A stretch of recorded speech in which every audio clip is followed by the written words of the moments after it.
Minha filha quase morreu 3x. O pai continuou jogando e a justiça deu razão para ele. Meu nome é Sarah Shen, e até 6 meses atrás, eu acreditava que o sistema funcionava para proteger as crianças. Acreditava que quando você seguia as regras, fazia tudo certo, documentava cada problema, o mundo faria justiça. Eu estava errada. Minha filha Emma tinha 8 anos quando Marcos conseguiu a guarda compartilhada. 8 anos de vida onde ela havia sido minha prioridade absoluta, onde cada consulta médica, cada remédio, cada crise de asma eram tratados com o cuidado que uma mãe dedicada oferece. O juiz disse que pais também têm direitos e que Emma se beneficiaria de ter uma figura paterna presente. Marcos havia desaparecido quando descobriu que eu estava grávida. Simplesmente sumiu. Nenhuma ligação, nenhuma pensão, nenhuma curiosidade sobre como sua filha estava crescendo. Até que ela fez 7 anos e ele reapareceu com um advogado caro, alegando que eu havia alienado nossa filha contra ele e que merecia uma segunda chance. O advogado dele, Jonathan Reeves, construiu uma narrativa convincente. Marcos havia amadurecido e estava estável financeiramente agora, tinha um apartamento de 2 quartos em um bairro seguro, havia feito terapia para lidar com seus medos sobre paternidade, e estava ansioso para construir um relacionamento com Emma. Meu advogado, David Santos, tentou argumentar sobre o abandono, mas Marcos tinha respostas para tudo. Depressão não tratada, medo de não ser um bom pai, questões financeiras que agora estavam resolvidas. O juiz comprou cada palavra. A primeira coisa que me preocupou foi que Marcos não sabia nada sobre a asma de Emma. Durante a audiência de custódia, quando questionado sobre as necessidades médicas dela, ele disse que crianças superam essas coisas, e que exercício ao ar livre seria melhor que remédios. David tentou enfatizar que a asma de Emma era severa, que ela precisava de inalador de resgate sempre por perto, que tinha alergia a pólen e pelos de animais. Marcos acenou com a cabeça durante todas as explicações, mas eu via em seus olhos que ele não estava realmente absorvendo nada. Era como se estivesse ouvindo instruções sobre como cuidar de uma planta, não de uma criança com uma condição médica séria.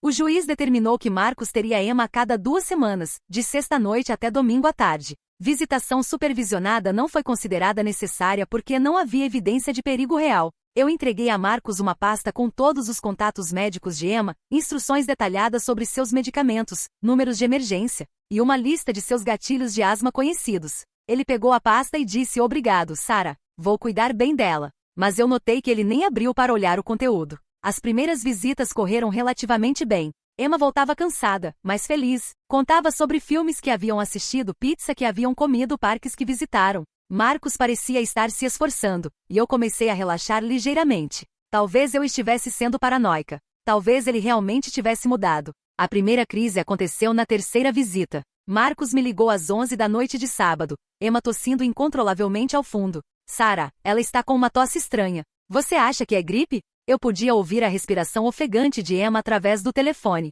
"Marcos, isso soa como asma." "Ela usou o inalador?" "Que inalador?" Meu estômago gelou. "O inalador que está na bolsa dela. O inalador azul que eu expliquei para você 3 vezes." "Ah, sim. Deixa eu procurar." Demorou 5 minutos até ele voltar ao telefone. "Não estou encontrando nenhum inalador azul. Está na bolsa lateral da mochila dela, no bolso com zíper vermelho." "Marcos, você precisa dar para ela agora." "Encontrei." "Mas como eu uso isso?" Eu expliquei passo a passo enquanto ouvia Emma lutando para respirar. 2 bombadas, esperar 10 segundos, mais 2 bombadas. Marcos seguiu as instruções, mas podia escutar sua ansiedade crescendo. "Sarah, ela ainda está tossindo muito. Acho que deveríamos ir para o hospital." Eu estava a 40 minutos de distância. "Sim, vá agora. Eu encontro vocês lá." Dirigi acima do limite de velocidade, o coração batendo descontroladamente. Quando cheguei ao hospital, encontrei Emma estável, mas Marcos estava visivelmente abalado. A médica de plantão me explicou que Emma havia tido uma crise moderada de asma, provavelmente desencadeada por exposição a alérgenos. "Havia algum animal no ambiente?" perguntou a doutora. Marcos ficou vermelho. "Bem, minha namorada tem 2 gatos." Eu olhei para ele incrédula. "Marcos, eu te expliquei que Emma é alérgica a pelos de animais. Está na pasta que eu te dei." Eu esqueci. "Desculpa. Esqueci." Como se esquecer da alergia severa da própria filha fosse algo compreensível. Levei Emma para casa naquela noite, e ela dormiu na minha cama, ainda respirando com dificuldade. Liguei para David na manhã seguinte, relatando o incidente. Ele disse que documentaria tudo, mas que um episódio isolado provavelmente não seria suficiente para modificar a custódia. "Precisamos de um padrão de negligência", ele explicou. "Um incidente pode ser visto como erro de principiante." Comecei a manter um diário detalhado de cada visita. Emma voltava com pequenos arranhões, roupas sujas, às vezes faminta porque Marcos havia esquecido de dar jantar para ela. Quando eu perguntava sobre os medicamentos preventivos de asma que ela tomava diariamente, Emma dizia que papai esquecia às vezes. Liguei para Marcos várias vezes lembrando sobre a rotina de medicamentos de Emma, mas ele sempre parecia irritado com meus lembretes excessivos. Uma vez ele disse que eu estava sendo controladora e que ele sabia cuidar de sua própria filha. O segundo incidente aconteceu 6 semanas depois. Marcos estava levando Emma para um festival ao ar livre em um dia com alta contagem de pólen. Eu havia mandado mensagem pela manhã lembrando sobre o medicamento preventivo e sugerindo que levasse um inalador extra, mas ele não respondeu. O telefone tocou às 2 da tarde. Era uma paramédica. Senhora Shen, sou Emily Rodrigues dos serviços de emergência. Estou aqui com sua filha Emma. Ela teve uma crise severa de asma e estamos a caminho do Hospital Central. Onde está o pai dela? Ele está aqui, mas está muito nervoso. Emma está consciente e respondendo, mas precisamos levá-la imediatamente. Cheguei ao hospital antes da ambulância. Quando as portas se abriram, vi Emma na maca com uma máscara de oxigênio, seus olhos arregalados de medo. Marcos vinha atrás, as mãos tremendo, completamente em pânico. Esta crise foi pior. Emma ficou internada por 2 dias. Os médicos explicaram que sua exposição prolongada aos alérgenos, combinada com exercício intenso e falta de medicação preventiva adequada, havia desencadeado um ataque severo que poderia ter sido fatal se a paramédica no festival não tivesse agido rapidamente. Onde estava o inalador de resgate? Perguntou o pneumologista. Marcos olhou para o chão. Estava no carro. No carro? O médico não conseguiu esconder sua incredulidade. A criança precisa ter o inalador sempre consigo, não no carro. Desta vez, David disse que tínhamos motivos suficientes para solicitar revisão da custódia. Marcamos uma audiência de emergência, apresentando os registros médicos de ambos os incidentes, meu diário documentando a negligência contínua, e declarações dos médicos sobre os riscos que Emma enfrentava. Marcos chegou à audiência com o mesmo advogado caro, mas agora Jonathan Rives parecia menos confiante. A estratégia deles foi culpar os médicos por não terem educado adequadamente Marcos sobre a gravidade da condição de Emma, e argumentar que ele estava aprendendo, e merecia mais tempo para se adaptar. O juiz ouviu tudo, revisou os registros médicos, e então fez uma pergunta que me deu esperança. Sr. Patterson, você pode me explicar qual medicação sua filha toma diariamente para prevenir ataques de asma? Marcos hesitou. Bem, ela tem aquele inalador azul. Esse é o inalador de resgate, o juiz interrompeu. Estou perguntando sobre medicação preventiva diária. Bem, tem outros remédios também. Foi dolorosamente óbvio que Marcos não sabia nada sobre o regime de medicamentos de Emma, mesmo depois de meses de custódia compartilhada e 2 emergências médicas sérias. O juiz determinou que as visitas de Marcos seriam suspensas temporariamente até que ele completasse um curso de educação sobre asma e demonstrasse compreensão adequada das necessidades médicas de Emma. Ele também ordenou que qualquer visitação futura fosse supervisionada até segunda ordem. Eu pensei que finalmente havíamos vencido. Pensei que o sistema havia funcionado. Marcos apelou da decisão. O advogado dele argumentou que o juiz havia sido preconceituoso contra pais e que Marcos estava sendo discriminado por ser homem em um sistema que favorece mães. Eles trouxeram um psicólogo que testificou que separar Emma de seu pai seria traumático e que crianças precisam de figuras paternas, mesmo imperfeitas. A juíza da apelação, Honorável Patrícia Aurai, reverteu a decisão. Ela disse que, embora os incidentes fossem preocupantes, não havia evidência de negligência intencional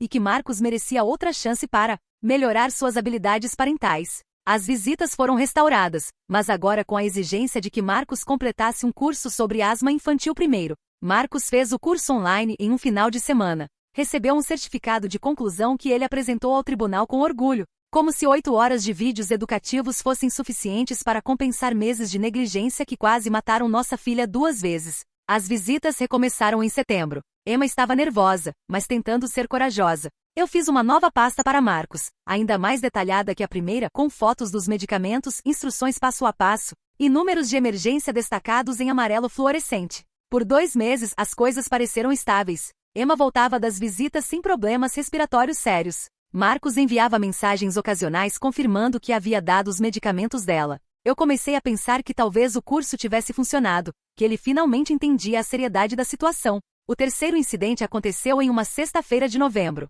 Marcos havia levado Emma para acampar com sua namorada e as 2 filhas dela. Acampar, com uma criança asmática severa. Em novembro. Sem me consultar primeiro. Eu só soube do plano quando Emma me ligou na quinta noite, animada para me contar sobre a aventura que teriam. Meu sangue gelou.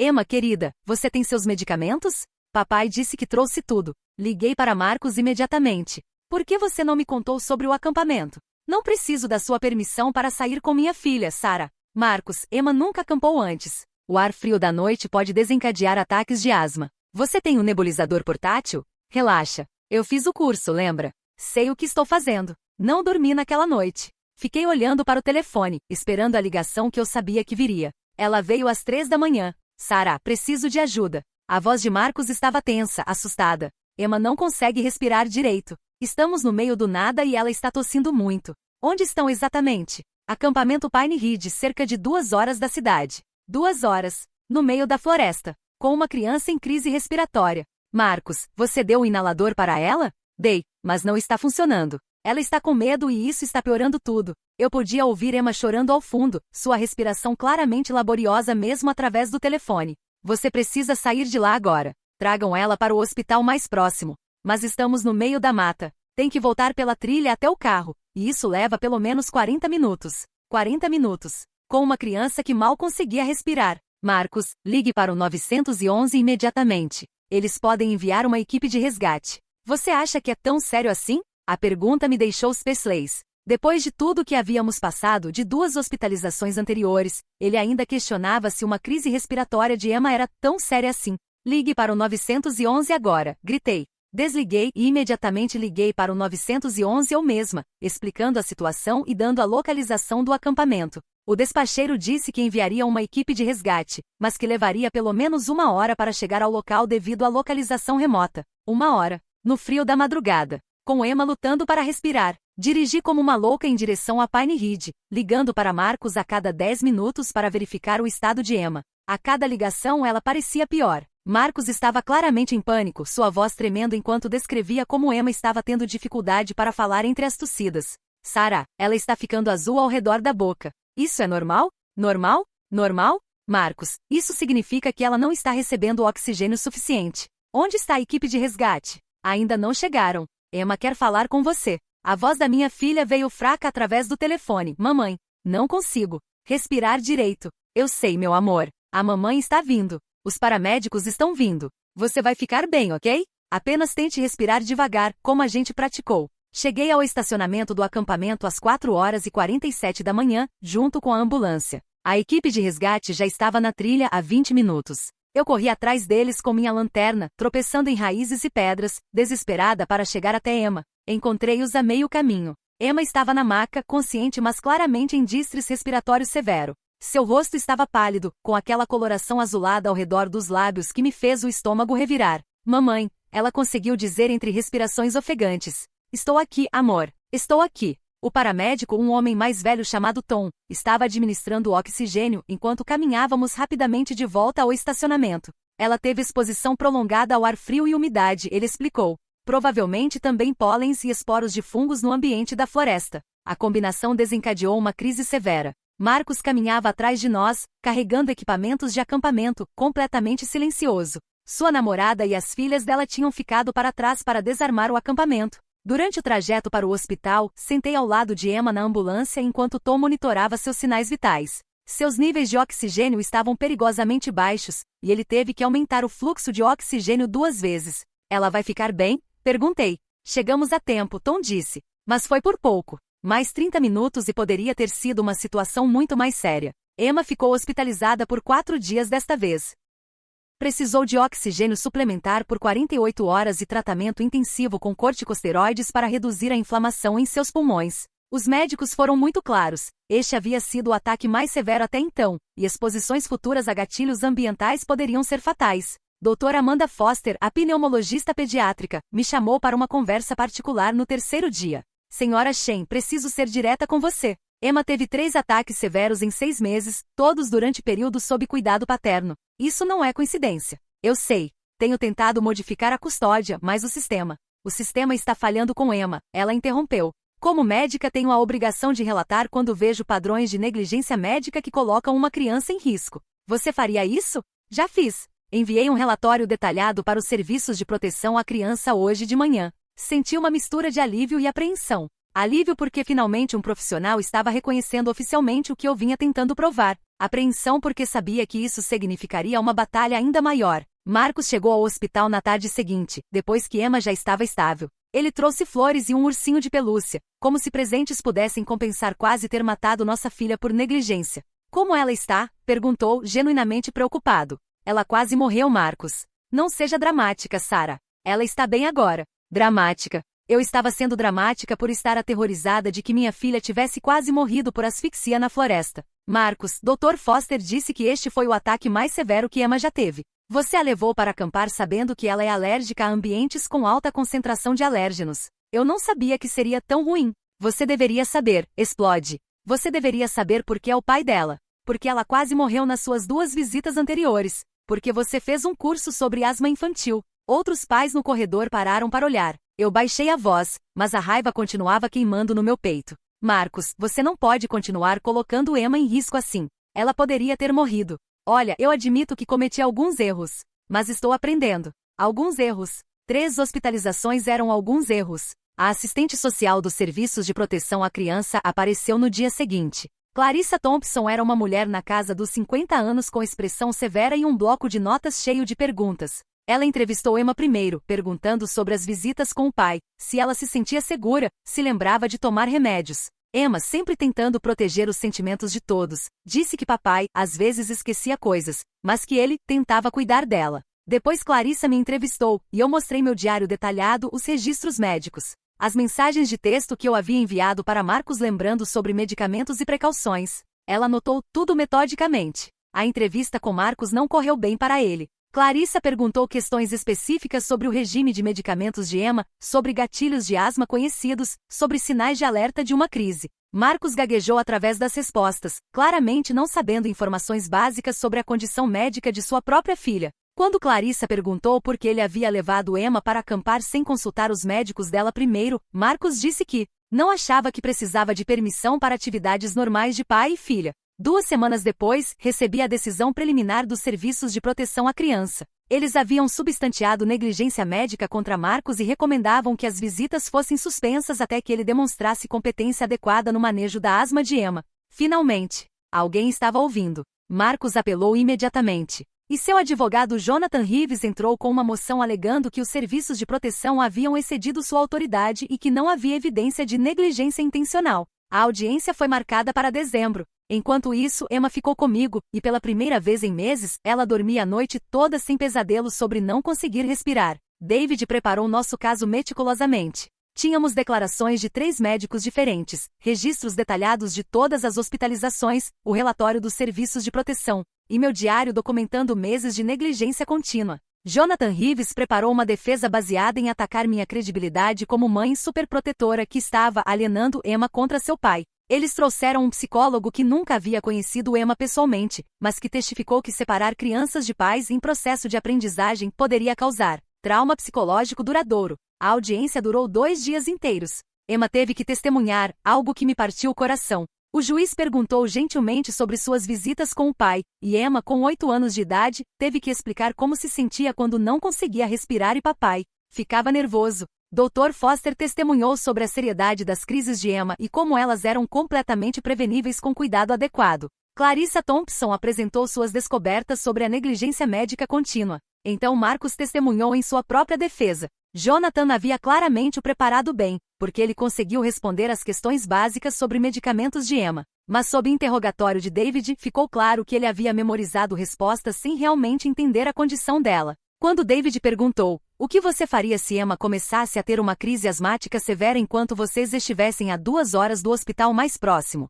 Marcos respondeu, daria o inalador dela. E se o inalador não funcionasse? Marcos hesitou. Daria. Mas, quantas vezes? Até funcionar? David mostrou para o júri que Marcos não sabia sobre os limites seguros de uso do inalador, sobre quando chamar emergência, sobre sinais que indicavam necessidade de hospitalização imediata. Informações básicas que qualquer cuidador de uma criança asmática deveria saber. O juiz deliberou por 3 horas. Quando voltou, sua expressão era grave. Este tribunal reconhece o direito fundamental de pais manterem relacionamentos com seus filhos, ele começou. No entanto, esse direito não pode superceder a segurança e bem-estar da criança. Meu coração batia tão forte que eu mal conseguia ouvir suas próximas palavras. Baseado na evidência apresentada, incluindo 3 hospitalizações sérias, falha em seguir protocolos médicos estabelecidos, e negligência médica substantiada pelos serviços de proteção à criança, este tribunal determina que as visitas do réu com a menor Emma Shen sejam suspensas indefinidamente. Eu quase desmaiei de alívio.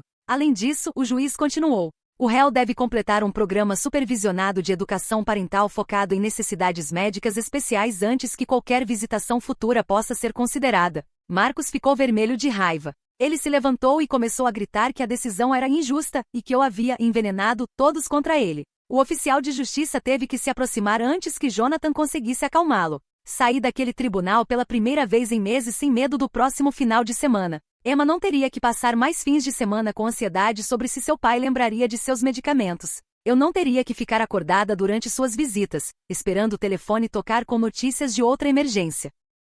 Mas eu sabia que isso ainda não havia terminado. Marcos apelaria novamente. Ele contrataria outros especialistas, encontraria outras maneiras de argumentar que merecia mais uma chance. O sistema judicial trata a negligência médica como uma série de erros de aprendizagem, em vez de reconhecer que algumas pessoas simplesmente não deveriam ter acesso insupervisionado a crianças vulneráveis. 3 hospitalizações não foram suficientes para remover permanentemente uma criança asmática severa de uma situação perigosa. Agora, 6 meses depois da última audiência, estou preparando para a apelação de Marcos. Desta vez ele contratou um advogado ainda mais caro, especialista em direitos paternos. Eles estão argumentando que eu orquestrei toda a situação, que deliberadamente expus Emma gatilhos durante as visitas para criar evidência falsa contra Marcos. É surreal. Eles estão sugerindo que eu coloquei minha própria filha em risco de morte múltiplas vezes para ganhar uma batalha de custódia. Como se qualquer mãe escolheria assistir sua filha lutar para respirar em uma maca de hospital só para provar um ponto legal. David diz que temos um caso sólido, mas que o sistema de apelações pode ser imprevisível. Juízes diferentes têm filosofias diferentes sobre direitos paternos versus proteção infantil. Alguns veem suspensão de visitação como uma medida extrema que deve ser reservada apenas para casos de abuso físico óbvio. Negligência médica existe em uma zona cinzenta que muitos juízes têm dificuldade de navegar. Enquanto espero pela audiência de apelação, tenho desenvolvido uma rotina que me mantém sã. Acordo às 5h30 todas as manhãs e vou correr por 45 minutos antes de Emma acordar. A repetição dos passos no asfalto, o ritmo controlado da respiração, me ajuda a processar a ansiedade constante que carrego no peito desde que essa batalha legal começou. Emma está indo melhor na escola agora que não tem mais as visitas estressantes. Sua professora, Sra. Martinez, comentou que ela parece mais presente nas aulas e não está mais perguntando constantemente que horas são nas sextas-feiras. Antes, Emma ficava visivelmente ansiosa quando se aproximava a hora de ir com Marcos, verificando obsessivamente se tinha todos os seus medicamentos na mochila. Dr. Foster sugeriu que Emma começasse terapia para processar o trauma das hospitalizações repetidas. Encontramos uma psicóloga infantil, Dr. Rebecca Kim, que se especializa em crianças com condições médicas crônicas. Emma gosta dela porque Dr. Kim tem um aquário grande no consultório e deixa Emma alimentar os peixes no final de cada sessão. Durante uma das sessões, Dr. Kim me chamou para conversar em particular. Emma tem desenvolvido ansiedade antecipatória severa relacionada a situações onde ela percebe que os adultos ao redor não sabem como ajudá-la. Ela explicou. Ela me disse que durante as visitas com o pai, ficava preocupada que ele não saberia o que fazer se eu ficasse doente. Ouvir isso partiu meu coração. Uma criança de 8 anos não deveria ter que se preocupar se os adultos responsáveis por ela são competentes para mantê-la viva. Marcos começou a me mandar mensagens através de sua nova namorada, Jéssica, tentando contornar a ordem judicial que proibia contato direto entre nós. Jéssica me enviava longas mensagens explicando como Marcos havia mudado e como ele estava estudando muito sobre asma. Ela dizia que ele havia comprado livros, assistido vídeos no YouTube e até visitado um grupo de apoio para pais de crianças asmáticas. Eu não respondia às mensagens, mas as encaminhava para David como evidência de violação da ordem de não contato. David disse que isso poderia prejudicar o caso de Marcos na apelação, já que demonstrava desrespeito claro às determinações judiciais. 3 semanas antes da audiência de apelação, recebi uma ligação inesperada. Era Tom, o paramédico que havia atendido Emma na noite do acampamento. Ele disse que havia sido contactado pelos advogados de Marcos para testemunhar na apelação. Eles querem que eu diga que a crise de Emma não foi tão severa quanto relatado nos registros médicos. Tom me contou que ela estava estável quando chegamos. Mas isso não é verdade, respondi. Você mesmo disse que foi por pouco. Exato. Por isso estou ligando para você. Eles estão tentando me pressionar a minimizar a seriedade da situação. Ofereceram-me pagar como consultor especialista se eu mudasse meu relatório. Meu sangue ferveu. Eles estavam tentando comprar testemunho falso de um paramédico. Tom, você pode documentar essa tentativa de suborno? Já documentei. Gravei a ligação onde eles fizeram a oferta. Estou enviando tudo para o seu advogado. David ficou eufórico quando recebeu as gravações. Sarah, isso é enorme. Tentativa de suborno de testemunha é uma violação ética grave. Posso usar isso para questionar a credibilidade de toda a defesa deles. A semana antes da audiência, Emma desenvolveu uma infecção respiratória que rapidamente se transformou em outra crise de asma. Desta vez, eu estava preparada. Reconheci os sinais precocemente, administrei os medicamentos corretos na sequência certa. E conseguimos evitar hospitalização tratando em casa com nebulizador e monitoramento cuidadoso. Dr. Foster ficou impressionada com minha resposta rápida e eficaz. Você manejou isso perfeitamente, Sarah. Emma teve uma crise moderada que poderia ter se tornado severa, mas sua intervenção precoce impediu que escalasse. O contraste era gritante. Quando Emma estava sob meus cuidados, episódios respiratórios eram manejados rapidamente e eficientemente, mantendo-a segura em casa. Quando estava com Marcos, os mesmos tipos de episódios resultavam em hospitalizações de emergência e risco de vida. Na noite antes da audiência, sentei com Emma na cama dela enquanto fazíamos sua rotina noturna de medicamentos. Ela tomou seus remédios preventivos sem reclamar, depois usou o inalador espaçador com técnica perfeita que havíamos praticado centenas de vezes. Mamãe, eu vou ter que voltar a ficar com papai? Ela perguntou enquanto eu checava seu medidor de fluxo respiratório. Não sei, amor. O juiz vai decidir. Eu não quero ir, fico com medo quando não consigo respirar e ele fica nervoso. Suas palavras me cortaram. Uma criança expressando medo claro sobre sua segurança durante visitas com o pai, e ainda assim o sistema continuava considerando os direitos paternos como equivalentes ao bem-estar dela. A audiência de apelação foi diferente da primeira. O juiz da apelação, honorável Michael Stevens, tinha reputação de ser mais conservador em questões de custódia, favorecendo preservação de relacionamentos pai-filho mesmo em circunstâncias questionáveis. Jonathan Reeves apresentou uma defesa bem elaborada, argumentando que Marcos havia sido injustamente penalizado por uma curva de aprendizagem normal, e que as hospitalizações de Emma eram resultado de sua condição médica severa, não negligência paterna. Ele trouxe um pneumologista pediátrico, Dr. Richard Reis, que nunca havia tratado Emma, mas que testificou que crises asmáticas são imprevisíveis e podem ocorrer mesmo com cuidados adequados. David contra-argumentou apresentando as gravações de Tom sobre a tentativa de suborno, o que deixou Jonathan visivelmente desconfortável. Ele também mostrou evidência clara de que as crises de Emma seguiam um padrão previsível. Ocorriam exclusivamente durante visitação paterna e sempre envolviam exposição a gatilhos conhecidos que eu havia documentado e comunicado repetidamente a Marcos. Vossa Excelência, David argumentou, não estamos falando sobre crises asmáticas aleatórias e imprevisíveis. Estamos falando sobre um padrão documentado de negligência médica que colocou uma criança em risco de morte em 3 ocasiões separadas. O momento decisivo veio quando o juiz Stevens perguntou a Marcos diretamente: Sr. Patterson, se sua filha começasse a ter uma crise asmática severa hoje, você poderia me explicar exatamente que passos tomaria e em que ordem? Marcos olhou para Jonathan, claramente procurando orientação. Bem, eu daria o inalador dela primeiro. Quantas bombadas? 2 ou 4? Você não tem certeza? 2. Definitivamente 2. E depois?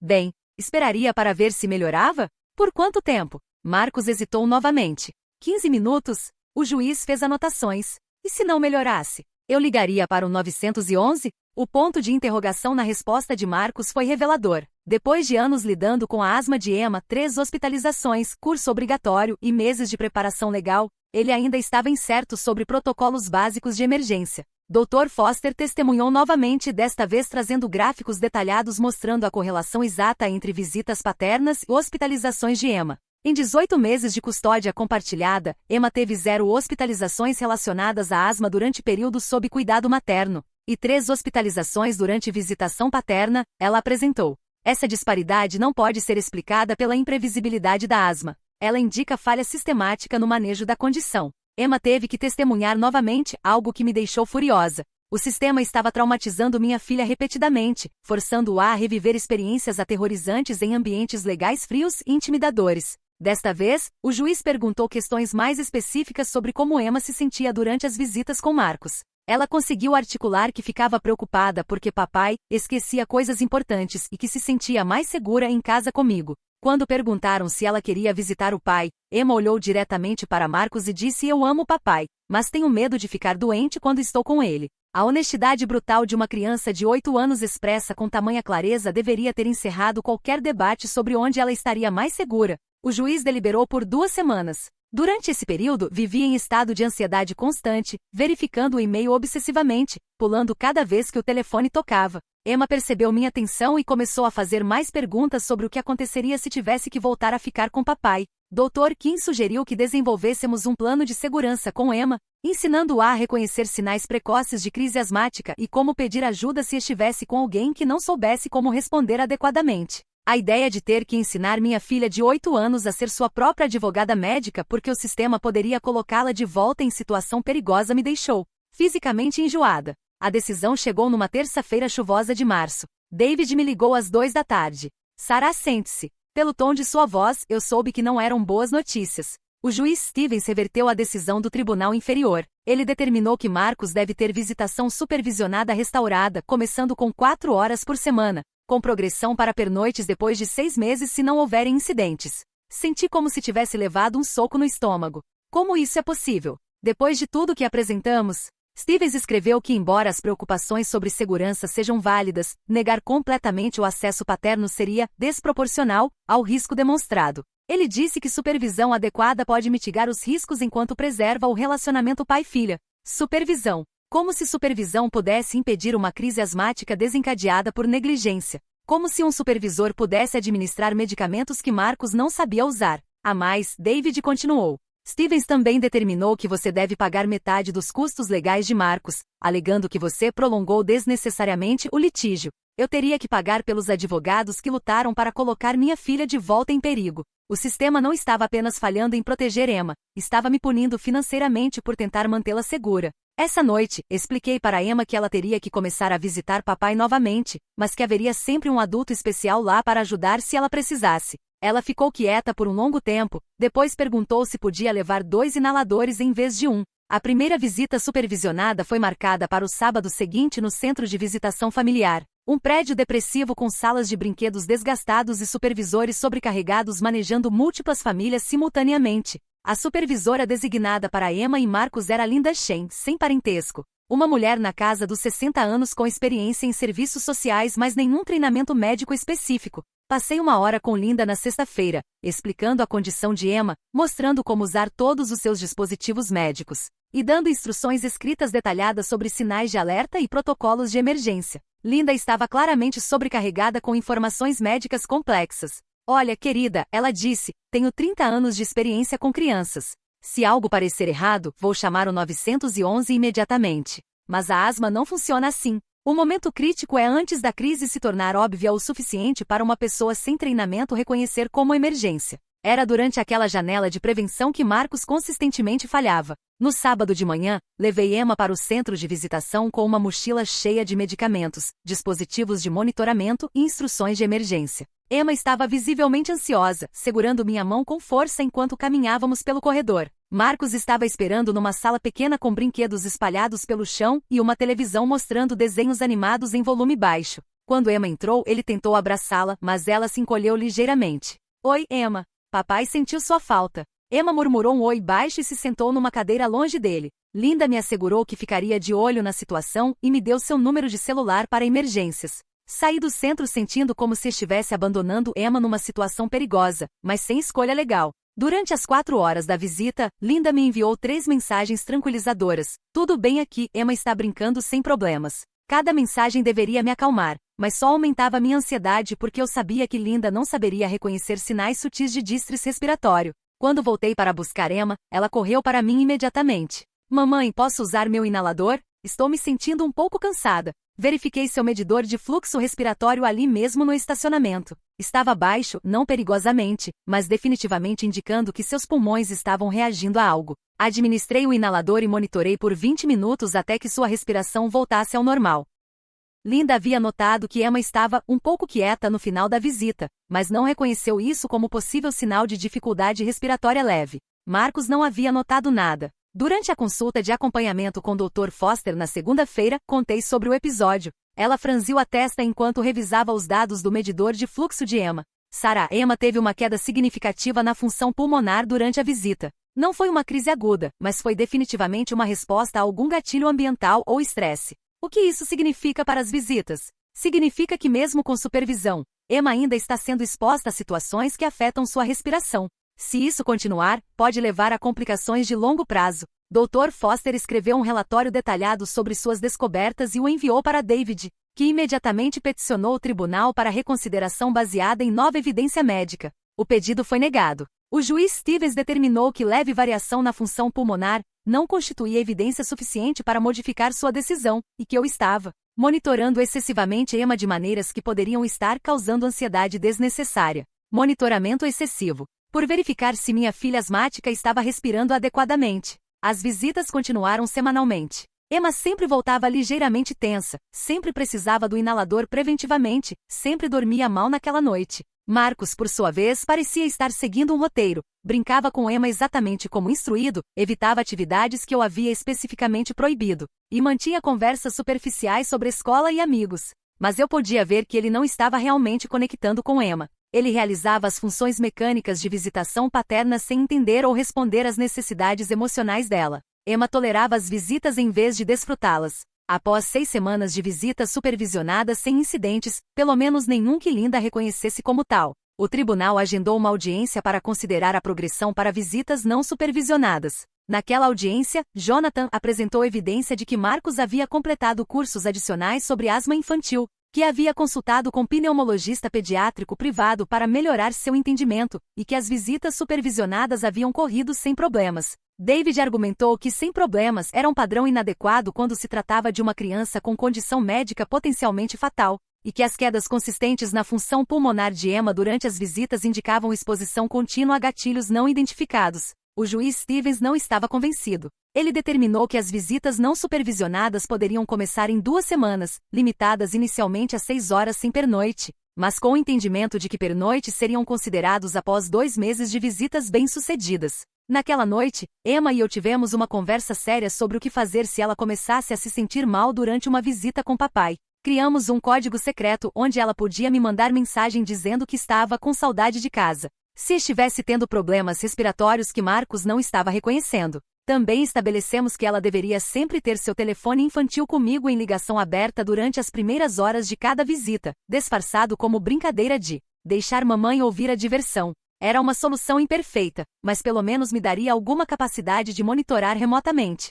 A primeira visita não supervisionada foi numa tarde de abril. Emma levou uma mochila com medicamentos suficientes para uma semana, instruções plastificadas que ela mesma poderia ler se necessário, e o telefone programado para me ligar com apenas um botão. Marcos veio buscar Emma no meu apartamento, algo que eu havia tentado evitar mas que o tribunal havia determinado como mais normal para a transição. Quando Emma se despediu de mim, sussurrou no meu ouvido: "Vou ficar bem, mamãe." O fato de uma criança de 8 anos ter que me tranquilizar sobre sua própria segurança resumia perfeitamente como o sistema estava falhando com ela. Durante as 6 horas, recebi 4 mensagens de Emma, 2 fotos de parque onde estavam brincando, uma mensagem dizendo papai lembrou do lanche, e uma dizendo, tudo bem aqui. Nenhum código de emergência. Quando Marcos trouxe Emma de volta, ela parecia cansada mas estava respirando normalmente. Seu medidor de fluxo estava ligeiramente baixo, mas dentro dos parâmetros aceitáveis. Considerando o meu padrão de expectativas reduzidas, a visita tinha sido um sucesso. Depois que Marcos saiu,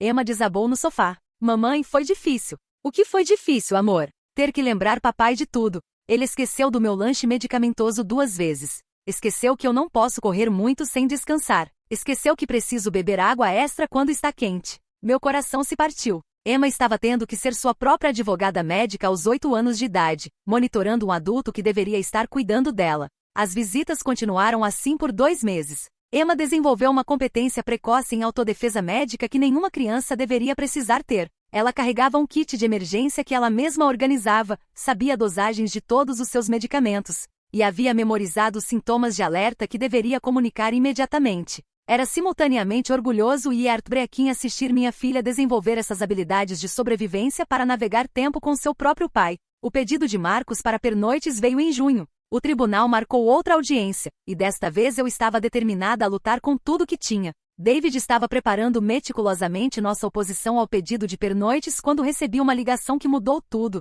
Era a doutora Jennifer Walsh. Uma pneumologista pediátrica do Hospital Infantil Regional que havia revisado o caso de Emma a pedido do Departamento de Qualidade Hospitalar. Senhora Shen, estou ligando porque nossa revisão identificou um padrão preocupante nos registros de Emma. 3 hospitalizações por asma em 18 meses, todas durante visitação paterna, representa uma taxa estatisticamente significativa que indica falha sistemática no manejo ambulatorial. Isso significa que vocês podem intervir oficialmente? Significa que estamos obrigados a relatar isso como um problema de segurança pediátrica. Vou enviar um relatório formal ao tribunal recomendando que qualquer extensão de visitação seja condicionada à demonstração comprovada de competência no manejo de emergências asmáticas.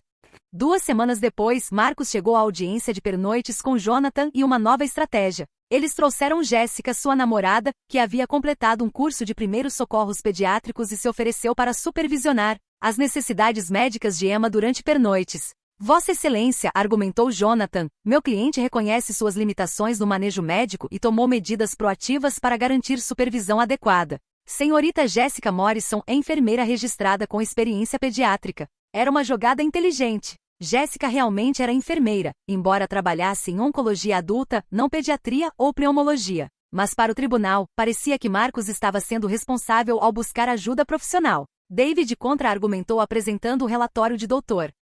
Walsh enfatizando que adicionar uma terceira pessoa ao arranjo de cuidados criava mais oportunidades para falha de comunicação, não menos. Emma precisa de consistência em seus cuidadores, David argumentou. Ela precisa de pessoas que conhecem seus padrões únicos, seus sinais de alerta sutis, seus gatilhos específicos. Introduzir um novo cuidador, mesmo com treinamento médico, adiciona variáveis desnecessárias a uma situação já frágil. Emma teve que testemunhar mais uma vez sobre como se sentia em relação a pernoites com papai. Quando perguntaram se ela se sentiria segura dormindo na casa de Marcos, ela olhou diretamente para mim e disse: eu ficaria preocupada sobre quem saberia onde estão meus remédios de madrugada. A honestidade devastadora de uma criança que havia aprendido a articular seus medos médicos com precisão clínica deveria ter encerrado qualquer debate sobre pernoites. Mas o juiz Stevens estava mais interessado em preservar direitos paternos do que em ouvir as preocupações legítimas de uma criança sobre sua própria segurança. Ele determinou que pernoites poderiam começar em 1 mês, limitados a 1 noite por semana, com a condição de que Jéssica estivesse presente para a assistência médica.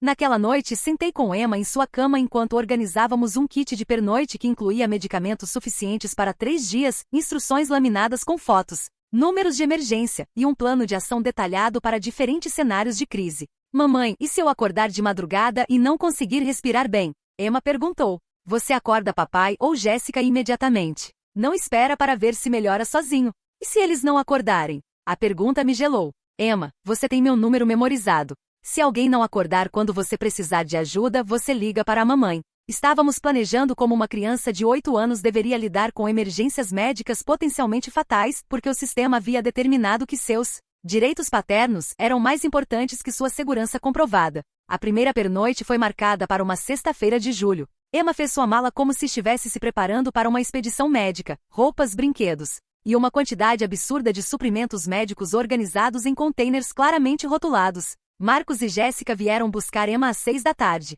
Jéssica pareceu genuinamente interessada em aprender sobre a rotina de Emma, fazendo perguntas específicas sobre horários de medicamentos e sinais de alerta. Sua experiência médica era óbvia, e por um momento, sentiu uma pequena centelha de esperança. Senhora Shen, Jéssica disse, prometo que vou ficar de olho nela. Tenho o seu número e vou ligar se houver qualquer preocupação. Emma se despediu de mim com um abraço extra longo. Te vejo amanhã, mamãe. Te vejo amanhã, amor. Lembra das regras? Lembro. Acordar alguém se precisar de ajuda. Usar o inalador se me sentir cansada. Ligar para você se estiver com medo. Durante toda a noite dormi com o telefone ao lado da minha cabeça, verificando a cada hora se havia perdido alguma ligação.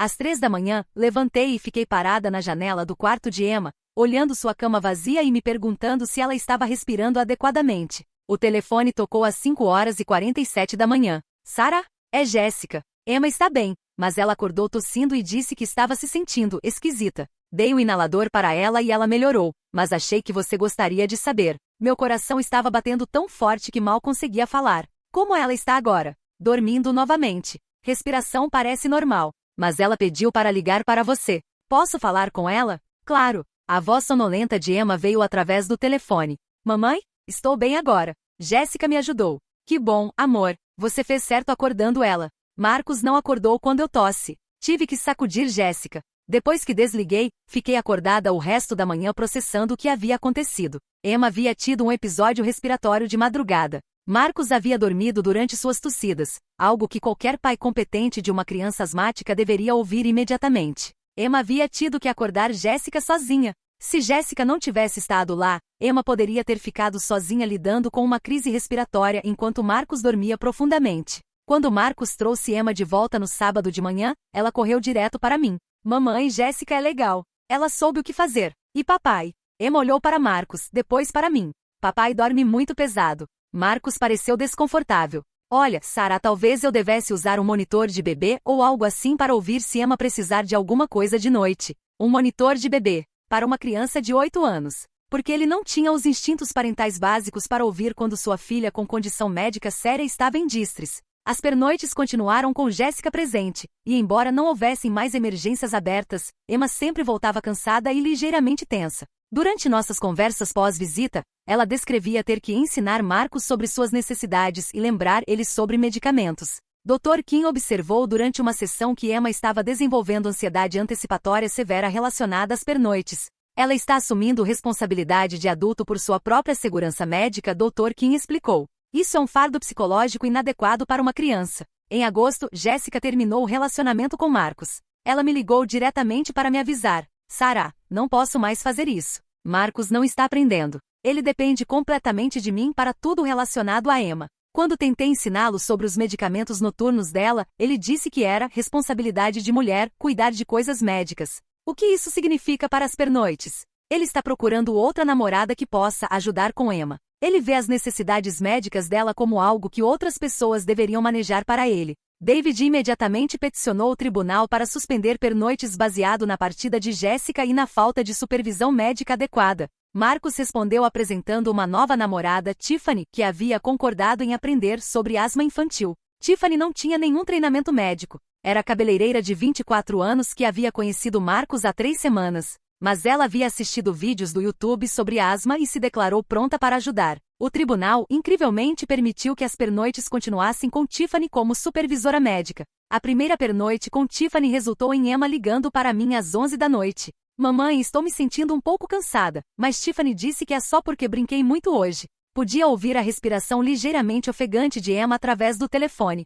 Emma, você usou seu inalador? Tiffany disse que eu uso remédio demais e que deveria tentar melhorar sozinha primeiro. Minha visão ficou vermelha de raiva. Uma mulher sem treinamento médico estava negando medicação para minha filha asmática. Emma, onde está papai? Saiu para comprar cerveja. Voltou já já. Marcos havia deixado Emma sozinha com uma virtual estranha que estava ativamente impedindo-a de usar medicação de emergência. Emma, escuta a mamãe. Você vai pegar seu inalador agora e usar 2 bombadas. Não importa o que Tiffany diz. Depois você vai me ligar de volta. Tiffany vai ficar brava. Eu lido com Tiffany. Você cuida da sua respiração. Liguei para Marcos imediatamente, mas foi direto para o voicemail. Liguei para a casa dele e Tiffany atendeu. Senhora Shen, Emma está bem. Ela só precisa parar de ser tão dramática sobre cada coisinha. Tiffany, Emma tem asma severa. Quando ela diz que está se sentindo cansada, isso pode indicar o início de uma crise. Ela precisa usar o inalador agora. Olha, eu cuidei de crianças antes. Sei quando algo é realmente sério. Você não tem treinamento médico. Você não conhece Emma. E você definitivamente não tem autoridade para negar medicação prescrita para ela. Marcos disse que você é superprotetora e que Emma manipula adultos fingindo que está doente. Desliguei e dirigi diretamente para a casa de Marcos. Quando cheguei, Emma estava sentada no sofá usando seu inalador enquanto Tiffany ficava de braços cruzados parecendo irritada. Mamãe, Emma correu para mim.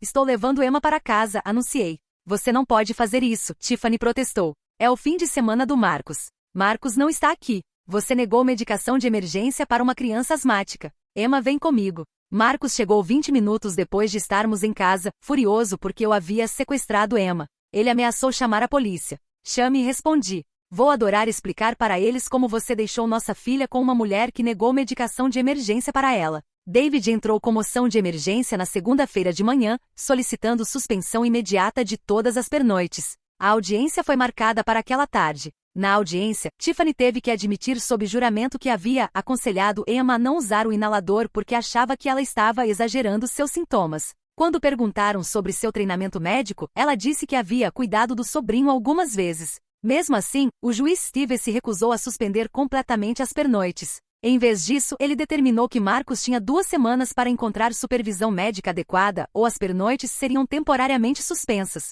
Marcos encontrou uma babá certificada em primeiros socorros, Linda Martinez, que concordou em ficar durante as pernoites por $150 por noite. Linda tinha experiência com crianças com necessidades especiais e parecia genuinamente competente. Mas a situação toda havia se tornado um absurdo. Emma agora precisava de 3 adultos, Marcos, uma supervisora médica paga, e eu por telefone, para passar uma noite segura longe de casa. A complexidade do arranjo demonstrava claramente que Marcos não era capaz de cuidar adequadamente dela sozinho. As pernoites com Linda funcionaram melhor, mas Emma começou a expressar frustração sobre ter que explicar suas necessidades para um fluxo constante de mulheres diferentes que Marcos trazia para ajudar. Mamãe, por que papai não pode aprender essas coisas sozinho? Ela perguntou após uma visita particularmente cansativa. Algumas pessoas têm mais dificuldade para aprender coisas médicas, respondi tentando ser diplomática. Mas você aprendeu. Dr. Foster disse que você é uma das mães mais preparadas que ela conhece. Emma estava certa. Eu havia dominado completamente o manejo de sua asma porque era minha filha e sua vida dependia da minha competência.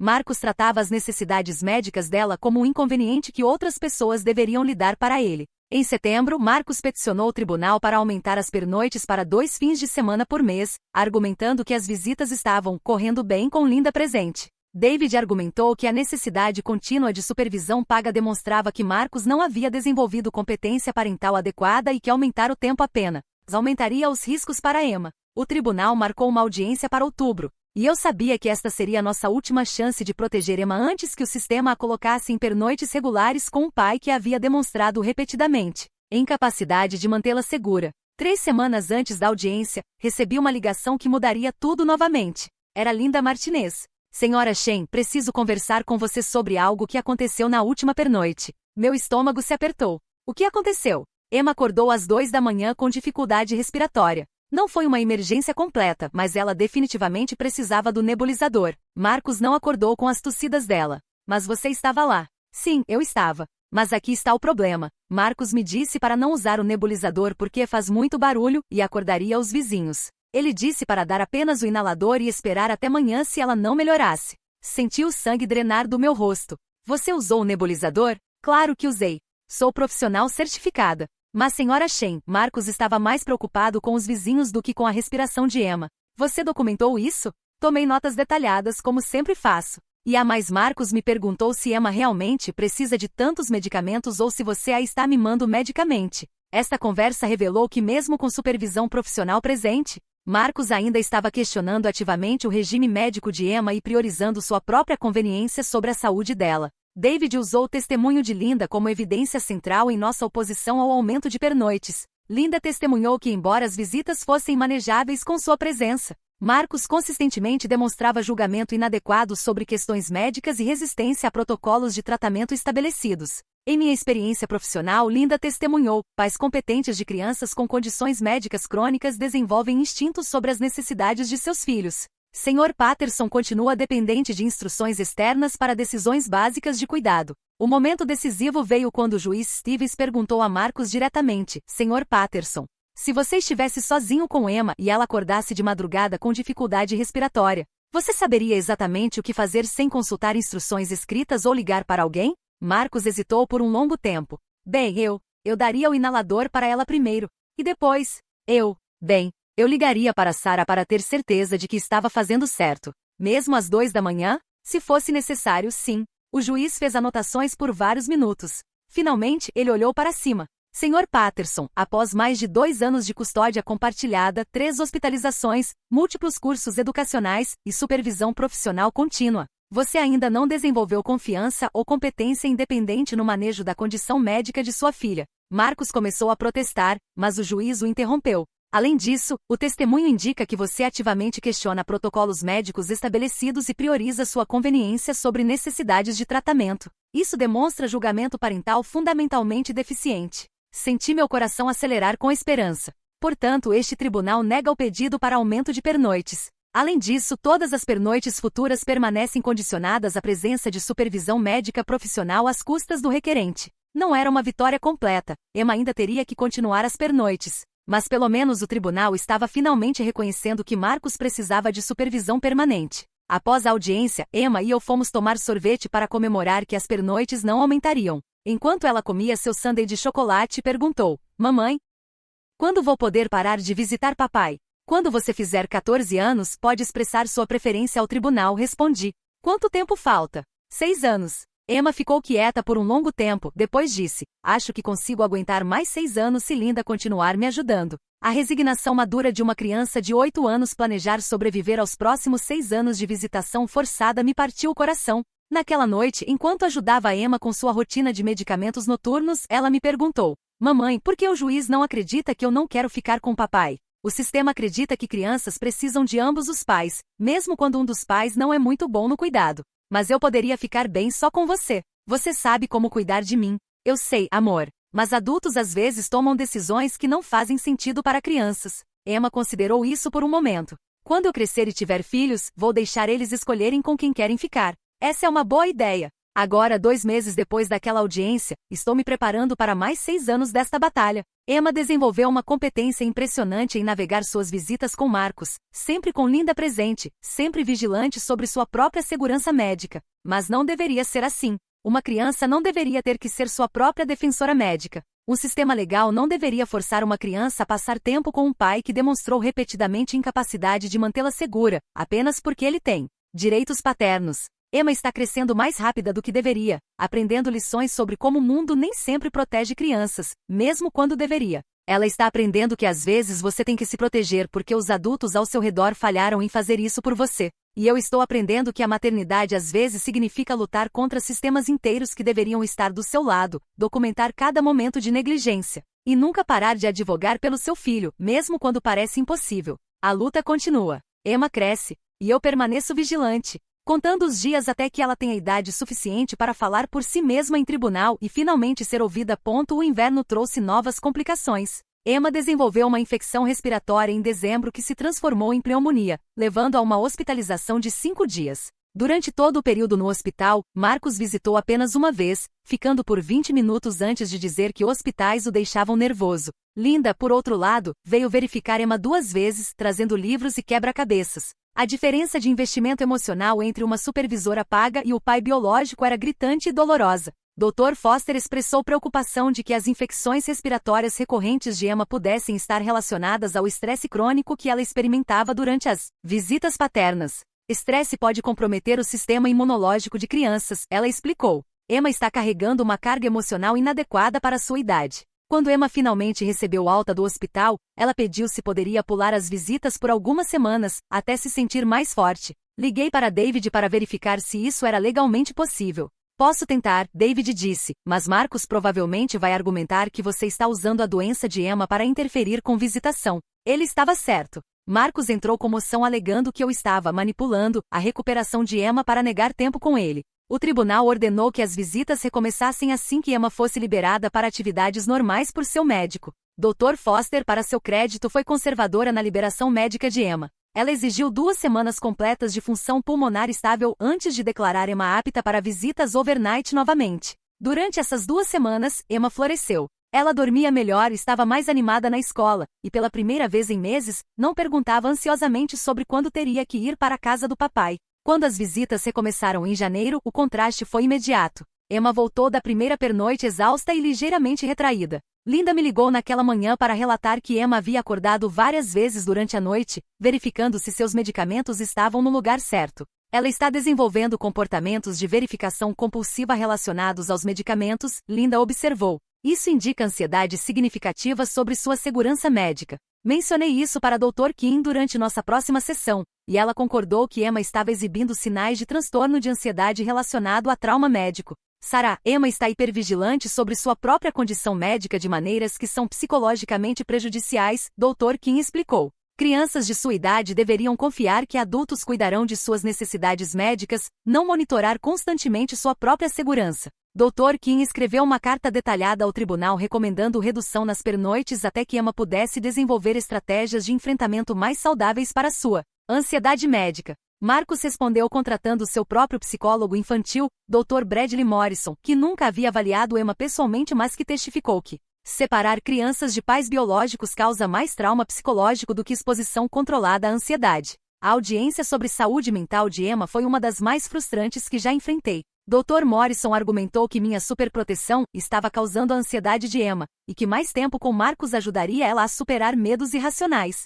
Com todo respeito, Dr. Morrison, David argumentou. Os medos de Emma sobre sua segurança médica são baseados em experiências reais de quase morte durante cuidado paterno. Esses não são medos irracionais. O juiz Stevens pareceu mais interessado na teoria de Dr. Morrison sobre alienação parental do que nas evidências concretas de negligência médica repetida. Ele determinou que as pernoites continuariam, mas que Emma deveria começar terapia com um terapeuta neutro escolhido pelo tribunal. O terapeuta neutro foi Dr. Patricia Hendricks, uma psicóloga mais velha com filosofia claramente orientada para a preservação de relacionamentos pai-filho a qualquer custo. Durante a primeira sessão, Dr. Hendricks disse a Emma que ela precisava dar uma chance real ao papai e parar de se preocupar tanto com coisas médicas. Emma saiu daquela sessão mais ansiosa do que antes. Mamãe, Dr. Hendricks disse que estou sendo dramática sobre minha asma, mas Dr. Foster disse que é muito séria. Eu estava furiosa. Um profissional de saúde mental estava minimizando uma condição médica séria e culpando uma criança de 9 anos por sua própria ansiedade justificada. David entrou com moção para trocar terapeutas, mas foi negada. O tribunal determinou que trocar terapeutas seria prejudicial para o progresso de Emma e que Dr. Hendricks tinha experiência valiosa em casos de alienação parental. As sessões com Dr. Hendricks continuaram por 3 meses, durante os quais Emma desenvolveu ainda mais ansiedade. Ela começou a ter pesadelos sobre não conseguir respirar e acordar com ninguém para ajudá-la. Ironicamente, foi Dr. Hendricks quem finalmente documentou algo útil. Durante uma sessão em abril, Emma teve um ataque de pânico completo quando Dr. Hendricks sugeriu que ela deveria tentar ficar na casa do papai sem se preocupar com medicamentos por uma noite. A reação de Emma foi tão severa que Dr. Hendricks teve que chamar emergência. Emma estava hiperventilando, tremendo e repetindo não posso respirar, enquanto se agarrava ao inalador. Dr. Hendricks finalmente reconheceu que Emma tinha trauma médico genuíno, não ansiedade fabricada. Ela escreveu um relatório recomendando que as pernoites fossem suspensas até que Emma recebesse tratamento especializado para transtorno de estresse pós-traumático. Marcus apelou dessa recomendação, mas desta vez o tribunal estava começando a ver o padrão. Mesmo juízes conservadores como Stevens tinham dificuldade de ignorar uma criança tendo ataques de pânico na presença de profissionais de saúde mental. As pernoites foram temporariamente suspensas em maio, e Emma começou terapia especializada em trauma com Dr. Susan Walsh, que tinha experiência com crianças que desenvolveram PTSD relacionado a emergências médicas. Dr. Walsh foi a primeira profissional que realmente entendeu o que Emma havia passado. Sarah, Emma experimentou trauma médico repetido em contexto de cuidado inadequado. Seu cérebro aprendeu que situações de cuidado paterno são perigosas.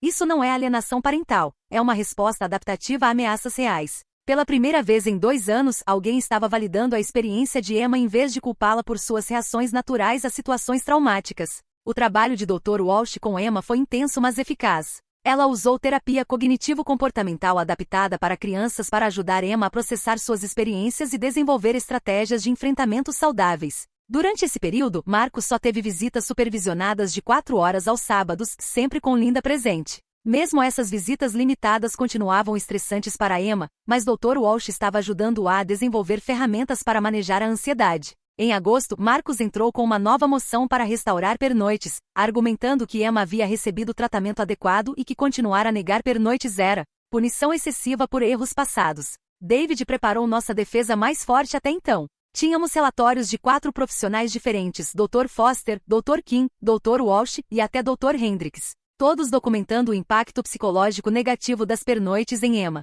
A audiência foi marcada para setembro, e eu sabia que seria crucial. Emma agora tinha 9 anos e estava mais articulada sobre suas experiências e necessidades. 2 semanas antes da audiência, algo aconteceu que mudou tudo. Linda me ligou numa tarde de sábado, sua voz tensa. Sarah, preciso te contar sobre algo que aconteceu hoje durante a visita. O que foi? Marcus trouxe uma nova namorada, Stephanie, sem me avisar previamente. Ele disse que ela queria conhecer Emma e que podia ajudar com coisas de menina. Meu estômago se apertou. Como Emma reagiu? Ela ficou visivelmente desconfortável. Stephanie não sabia nada sobre asma e continuou oferecendo lanches que Emma não pode comer por causa de alergia alimentar. E Marcus? Ele disse para Emma dar uma chance para Stephanie, e que ela estava sendo rude por não querer brincar com ela imediatamente. Linda continuou relatando que Stephanie havia tentado dar banho em Emma, algo que criou grande ansiedade porque Emma precisava ter medicamentos de emergência sempre acessíveis, mesmo no banheiro.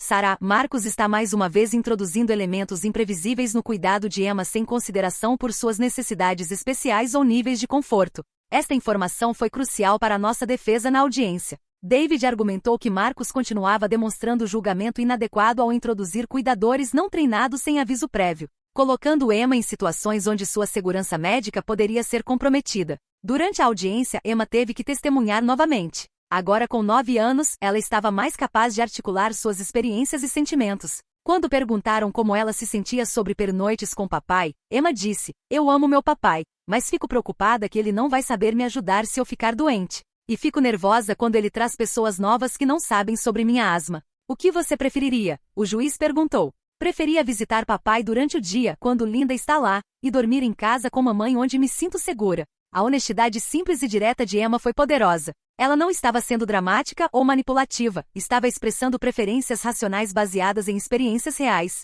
Dr. Walsh testemunhou sobre o progresso de Emma na terapia e como pernoites continuavam sendo uma fonte significativa de ansiedade que interferia com sua recuperação. Emma fez progressos substanciais no manejo de sua ansiedade relacionada à asma, Dr. Walsh explicou. No entanto, a perspectiva de pernoites sem supervisão médica adequada continua desencadeando respostas de estresse significativas. Marcus testemunhou em sua própria defesa, mas sua performance foi fraca. Quando perguntado sobre protocolos específicos para diferentes cenários de emergência asmática, ele ainda hesitava e parecia incerto. Mais prejudicial foi quando ele admitiu que havia introduzido Stephanie a Emma sem discutir isso comigo primeiro e sem verificar se Linda estaria confortável, supervisionando uma pessoa adicional. Sr. Patterson, o juiz perguntou por que você não considerou como adicionar uma nova pessoa não treinada ao ambiente de cuidado poderia afetar sua filha, que tem trauma documentado relacionado a cuidado médico inadequado. Marcus não teve uma boa resposta. Ele murmurou algo sobre tentar dar a Emma uma figura materna e sobre como Stephanie era boa com crianças. Após 2 dias de testemunho, o juiz Stevens se retirou para deliberar. 3 horas depois, ele retornou com uma decisão que me surpreendeu. Este tribunal reconhece que Sr. Patterson ama sua filha e deseja manter um relacionamento com ela, ele começou. No entanto, após revisão extensiva da evidência, incluindo múltiplos relatórios de profissionais de saúde mental e médicos, este tribunal conclui que pernoites continuam contraindicadas para o bem-estar de Emma. Senti lágrimas de alívio começando a formar. As visitas continuarão limitadas a períodos diurnos com supervisão profissional presente. Sr. Patterson pode solicitar reconsideração quando Emma completar 12 anos, momento em que suas preferências terão peso maior nas determinações do tribunal. 3 anos. Emma não teria que enfrentar pernoites por mais 3 anos. Saímos do tribunal e Emma me abraçou forte. "Mamãe, isso significa que posso dormir em casa todas as noites?" "Sim, amor, você pode dormir em casa." Naquela noite, Emma dormiu mais profundamente do que havia dormido em meses. Eu fiquei acordada por um tempo, processando o fato de que finalmente, depois de 3 anos de batalha, Emma estava segura para dormir em casa todas as noites. A luta não havia terminado completamente e Marcus ainda tinha visitas diurnas, e eu sabia que ele apelaria novamente. Mas pela primeira vez desde que essa batalha legal começou, senti que o sistema havia finalmente ouvido Emma e priorizado sua segurança sobre direitos paternos abstratos. Dr. Walsh continuou trabalhando com Emma para processar seus traumas e desenvolver confiança. Lentamente Emma começou a relaxar durante as visitas diurnas com Marcus, sabendo que sempre voltaria para casa no final do dia. O progresso não foi linear. Emma ainda tinha dias difíceis, ainda verificava obsessivamente seus medicamentos, ainda perguntava se teria que ficar com papai durante emergências. Mas gradualmente ela estava recuperando a sensação de segurança que toda criança merece ter. Agora, 6 meses depois daquela decisão judicial, Emma está florescendo de maneiras que eu não via há anos. Ela dorme a noite toda sem pesadelos. Ela brinca com amigos sem verificar constantemente onde estão seus medicamentos. Ela está simplesmente sendo uma criança novamente. Marcus ainda tem visitas aos sábados com Linda supervisionando. Ele parece ter finalmente aceito que não conseguirá ter custódia overnight e está focando em construir um relacionamento positivo durante o tempo que tem com Emma. Ironicamente, suas visitas melhoraram agora que a pressão de pernoites foi removida. Emma está mais relaxada, sabendo que irá para casa no final do dia, e Marcus está menos defensivo sobre suas limitações como cuidador médico. A batalha me ensinou que o sistema legal não foi projetado para proteger crianças como Emma. Foi projetado para preservar direitos paternos, mesmo quando esses direitos conflitam diretamente com segurança infantil. Levou 3 anos, dezenas de milhares de dólares em custos legais, múltiplas hospitalizações, E trauma psicológico documentado para convencer um tribunal de que uma criança asmática não deveria ser forçada a passar noites com um pai que repetidamente demonstrou incapacidade de mantê-la segura. Mas também me ensinou que não desistir vale a pena. Emma está segura agora. Ela está se curando. E em 3 anos, quando tiver 12 anos, sua voz terá ainda mais peso nas decisões sobre sua própria vida. Até lá, continuo vigilante e continuo documentando. E continuo lutando para proteger minha filha em um sistema que foi criado para priorizar direitos de adultos sobre segurança de crianças. A maternidade, aprendi, às vezes significa lutar guerras que você nunca imaginou ter que lutar, contra sistemas que deveriam estar do seu lado. Por uma criança que merece estar segura e ser ouvida. O verão trouxe uma sensação de normalidade que eu havia esquecido que era possível. Emma passou julho inteiro sem uma única crise de asma, algo que não acontecia há 3 anos. Ela estava inscrita em um acampamento de dia especializado para crianças com necessidades médicas, onde os conselheiros eram treinados em manejo de asma e ela podia simplesmente ser uma criança sem carregar a responsabilidade de educar adultos sobre sua condição. Assistindo Emma correr e brincar sem verificar constantemente onde estava seu inalador me fez perceber o quanto ela havia perdido durante os anos de visitação estressante. Sua infância havia sido sequestrada pela necessidade de autodefesa médica. Marcos, surpreendentemente, parecia estar se adaptando melhor às visitas limitadas. Sem a pressão de cuidado overnight, ele estava mais relaxado e focado em atividades que realmente podia manejar, ir ao parque, assistir filmes, jantar em restaurantes. Linda relatou que ele havia parado de questionar os protocolos médicos de Emma e estava seguindo instruções sem argumentar. Em agosto, recebi uma ligação inesperada de Jonathan Reeves, o advogado de Marcos. Senhora Shen, meu cliente gostaria de discutir uma modificação nos arranjos de visitação. Meu coração acelerou. Que tipo de modificação? Marcos quer renunciar formalmente a qualquer tentativa futura de pernoites ou custódia expandida. Em troca, ele gostaria de estabelecer um cronograma de visitas mais consistente e previsível. Fiquei em silêncio por um momento, processando isso. Por que agora? Francamente, Marcos percebeu que Emma está mais feliz e saudável com os arranjos atuais. Ele quer focar em construir um relacionamento positivo dentro dos parâmetros que funcionam para ela. David me aconselhou a ser cautelosa, mas após consultar com o Dr. Walsh e Emma decidimos proceder. Emma expressou alívio de que papai não tentaria mais me fazer dormir lá, e disse que gostaria de continuar as visitas diurnas se elas fossem mais previsíveis. Negociamos um acordo onde Marcos renunciava permanentemente a direitos de pernoite em troca de visitas supervisionadas consistentes todo sábado das 10 horas às 16 horas. Linda continuaria como supervisora, e haveria revisões trimestrais para avaliar como Emma estava se adaptando. O acordo foi ratificado pelo tribunal em setembro. Pela primeira vez em 4 anos, tínhamos um arranjamento estável que priorizava o bem-estar de Emma sobre direitos paternos abstratos. Emma começou o 4º ano com uma confiança que eu não via há anos. Sua professora, Sra. Phillips, comentou que Emma parecia mais presente e menos ansiosa sobre fins de semana. Ela havia feito novos amigos e estava participando de atividades extracurriculares pela primeira vez. Dr. Foster observou durante nossa consulta trimestral que a função pulmonar de Emma estava na melhor condição desde que começamos a tratá-la. O estresse era definitivamente um fator contribuinte, ela confirmou. Emma está demonstrando que quando seu ambiente emocional é estável, sua condição física melhora dramaticamente. As visitas de sábado se tornaram previsíveis e geralmente positivas. Marcos levava Emma para atividades apropriadas, bibliotecas, museus, parques, sempre com Linda presente para tranquilizar Emma sobre sua segurança médica. Emma começou a contar histórias sobre coisas divertidas que fazia com papai, algo que não acontecia há anos. Em outubro, Emma me surpreendeu perguntando se podia dar para Marcos um desenho que havia feito dele. Era a primeira vez que ela havia criado algo especificamente para ele desde o início da batalha legal. Você tem certeza? Perguntei. Sim, ele está tentando ser um papai melhor. E Linda sempre fica lá, então me sinto segura. O desenho mostrava a Emma e Marcos no parque, com Linda sentada num banco Nearby lendo um livro. Era uma representação perfeitamente precisa de como as visitas funcionavam agora, conexão pai-filha dentro de um framework de segurança. Durante o Thanksgiving, Marcos até escreveu uma carta para mim pedindo desculpas. Não foi uma desculpa completa, ele ainda minimizou algumas de suas ações passadas, mas reconheceu que não havia entendido totalmente as necessidades médicas de Emma e que estava grato que as coisas estavam funcionando melhor agora. Dr. Walsh começou a espaçar as sessões de terapia de Emma, observando que ela havia desenvolvido estratégias de enfrentamento saudáveis e não estava mais exibindo sintomas significativos de trauma. Emma processou suas experiências de forma notavelmente resiliente, Dr. Walsh me disse. Ela entende que situações perigosas ficaram no passado e que ela tem controle sobre sua segurança agora. O Natal foi peaceful pela primeira vez em anos. Emma passou a manhã comigo, depois teve uma visita especial de Natal com Marcos na casa de Linda,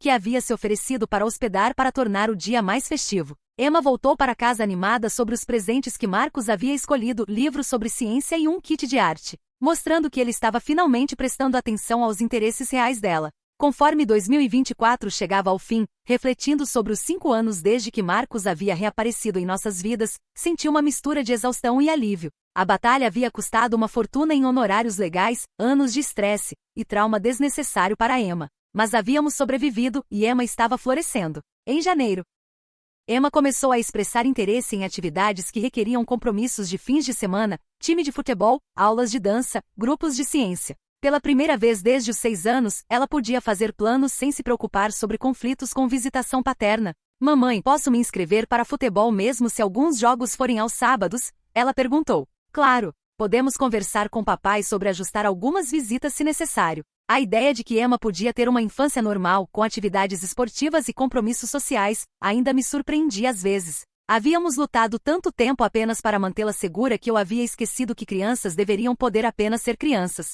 Marcos foi cooperativo sobre ajustar visitas para acomodar atividades de Emma. Linda sugeriu que ele poderia até assistir alguns jogos de futebol de Emma, o que ele fez, torcendo entusiasticamente das arquibancadas enquanto Linda se sentava nearbe, vendo Marcos aplaudir Emma correndo pelo campo, sem pressão de cuidados overnight ou responsabilidades médicas complexas. Me fez perceber que este arrangimento era melhor para todos. Marcos podia ser o pai que ele era capaz de ser, presente e apoiativo, mas não responsável por decisões que estavam além de sua competência. Emma estava prosperando em todas as áreas. Suas notas melhoraram, ela fez novos amigos, e pela primeira vez em anos, seus médicos não tinham preocupações sobre sua saúde física ou mental. Dr. Foster comentou que Emma era um dos seus pacientes asmáticos mais bem controlados. Sarah, o que vocês estão fazendo está funcionando perfeitamente, Dr. Foster disse durante nossa consulta da primavera. Emma entende sua condição, tem confiança no manejo e, mais importante, não está vivendo com medo constante. As revisões trimestrais com o tribunal se tornaram formalidades.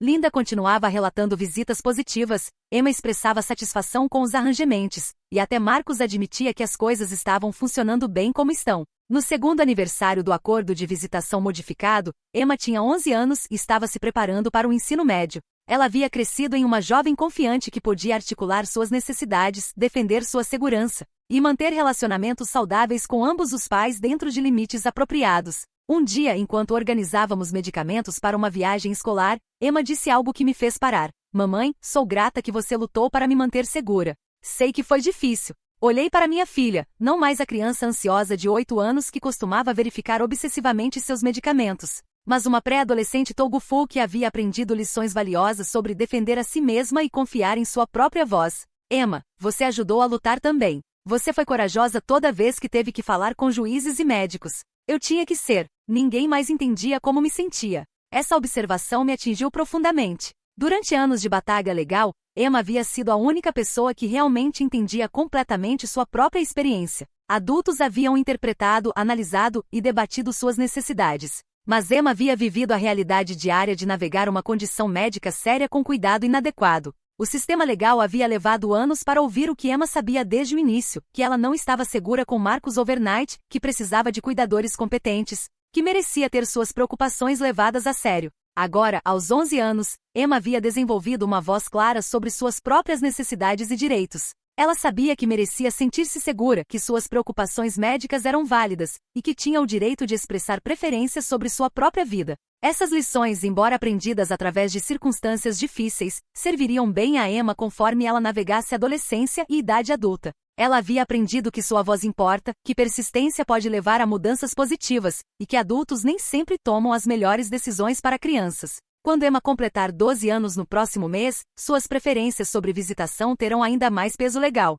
Mas ironicamente, agora que ela se sente segura e ouvida, ela está contente com os arranjamentos atuais. Marcos se tornou o pai que pode ser dentro de suas limitações, e Emma aprendeu a navegar esse relacionamento de forma saudável. A batalha que começou com uma criança de 6 anos quase morrendo devido à negligência paterna evoluiu para uma família funcional, embora não tradicional, onde as necessidades de todos são respeitadas dentro de limites apropriados.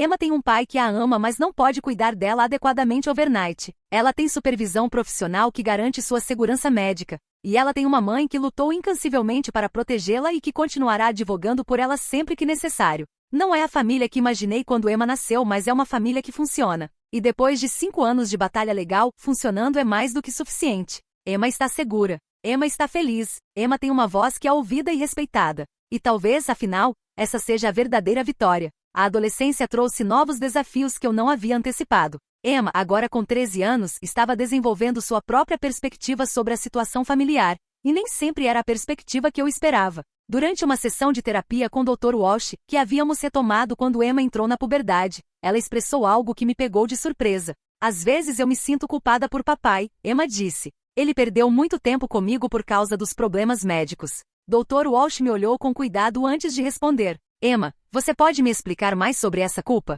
Bem, se eu não tivesse asma, talvez papai tivesse aprendido a ser um pai melhor. Talvez a gente pudesse ter tido uma família normal. Senti meu coração se apertar. Mesmo depois de anos de terapia e estabilidade, Emma ainda carregava algum senso de responsabilidade pela situação. Emma, Dr. Walsh disse gentilmente, ter asma não é sua culpa. As escolhas que adultos fizeram sobre como responder à sua condição médica também não são sua responsabilidade.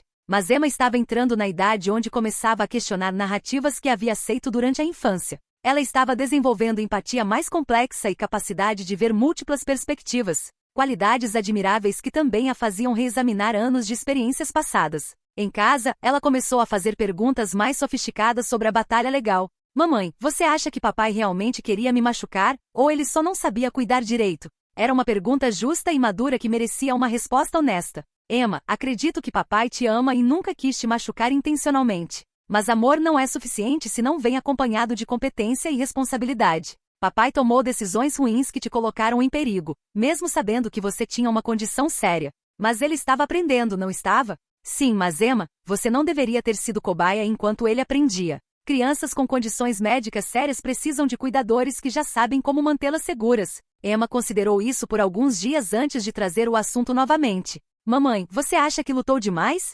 Tipo, que talvez se tivesse sido mais paciente, papai teria aprendido mais rápido. Esta pergunta me forçou a confrontar meus próprios questionamentos. Havia momentos, especialmente durante as noites sem dormir dos anos de batalha legal, quando me perguntava se tinha sido muito rígida, muito protetiva, muito disposta a lutar. Emma, posso te contar algo que aprendi? Quando se trata de segurança de crianças, especialmente segurança médica, não existe lutar demais. Meu trabalho como sua mãe era te manter viva e segura. Se isso significava ser vista como difícil ou excessiva, eu estava disposta a aceitar isso. Mas e papai? Não foi injusto com ele? Emma, papai teve múltiplas chances de aprender e demonstrar competência. 3 hospitalizações, cursos obrigatórios, supervisão profissional. O sistema deu a ele todas as oportunidades possíveis. As consequências que ele enfrentou foram resultado de suas próprias escolhas. Essas conversas me fizeram perceber que Emma estava processando sua experiência de uma forma mais nuançada conforme amadurecia. Ela estava desenvolvendo capacidade de sentir empatia por Marcos enquanto ainda mantinha clareza sobre suas próprias necessidades.